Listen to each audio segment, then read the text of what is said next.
So yesterday, hey y'all. Yesterday I was on social media and one of my friends on social media wrote a very despairing post. Um, in short, they lost someone that they're really close to. They're ill themselves, and expressed hopelessness and just really feeling down on themselves. Like they're just waiting to go too because they're so sad. um and of course everybody was responding and all this sort of thing, to him. um and the first thing I thought about when I was reading the post, because most of his friends seem to be of the same belief, Christian based. We all seem to, pretty much have that same thought pattern. um but And and I know somebody's gonna be like, this makes no sense what you're saying. But I want us as Christians to normalize meeting people where they are. By that I mean this. Um Sometimes we take opportunities to push our beliefs, and I can't think of any other way to phrase it because I don't want to say agenda because but push our beliefs through instead of meeting that person where they are. So let me give you an example. Even in the Bible, you'll see, and this is something I've learned from my pastor. Um, Even in the Bible, um, where you see Jesus is, like for example, if he sees somebody who's hungry or who's, and there's so many different instances of this. Let's say they're hungry. He feeds them first, right? Before he tries to minister to them. Because if somebody's starving to death and you talking about let's pray, they not they're not gonna hear you. You hear what I'm saying? Because they're hungry. Okay. I know somebody's like, well, they hungry for the word. Yeah, but they hungry in their belly too.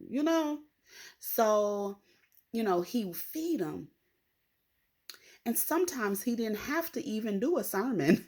But when he did do something or he did drop a nugget, it was received because he had met them where they were. See what I'm saying? He met the need.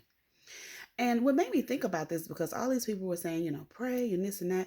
And I didn't really go there in my response to him. I thought more along the lines of intercession. Okay. Sometimes you have to intercede on other people's behalf.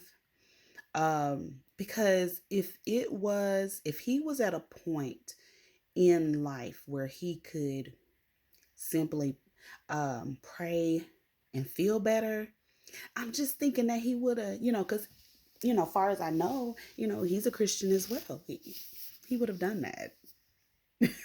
You know what I mean? Instead of posting this, he needed intercession. He needed somebody to intercede on his behalf. Often the way that we see that Jesus has done, he intercedes, with the need. He meets where you are. Okay. And whatever that need is met. So you're not distracted by that need so that you can hear and you can absorb it. And sometimes understand that, this is God working. And a lot of times he didn't have to say this is God working. They knew it had to be God working. I want us to work on that. There is a time and a place for everything.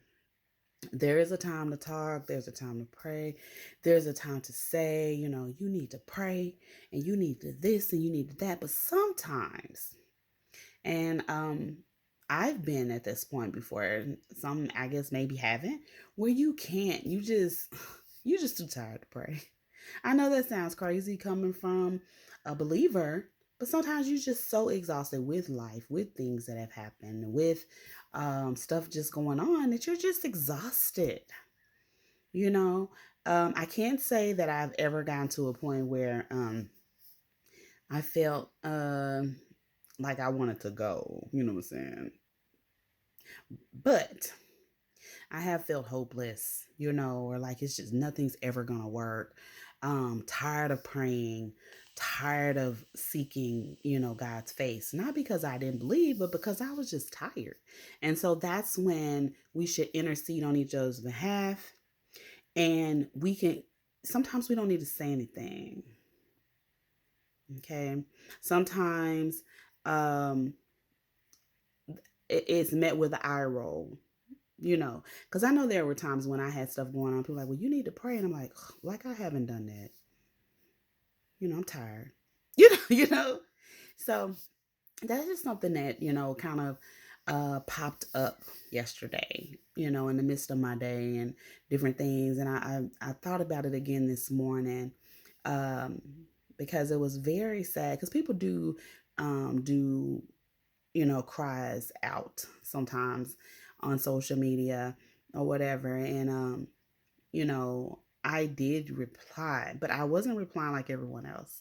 Like, just pray about it, because sometimes that just pray about it sounds so dismissive to how that person is feeling. We're still human, you know. And so sometimes that just sounds like, you be all right, just pray about it.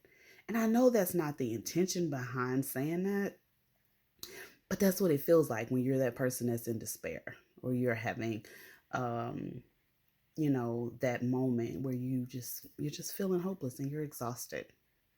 So let's normalize trying to meet people where they are, um and interceding on their behalf, and not making them feel like, well, you just ain't had enough faith, because we really don't know if they have, if they haven't, if they, and sometimes it's just not the time for it. And we need to work on that with so many more areas than this.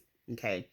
Some of the things that people say during people's time of stress, depression, um, bereavement, even, sometimes we just say it, and I say we but it's not me, but I'm just saying, let's just work on that.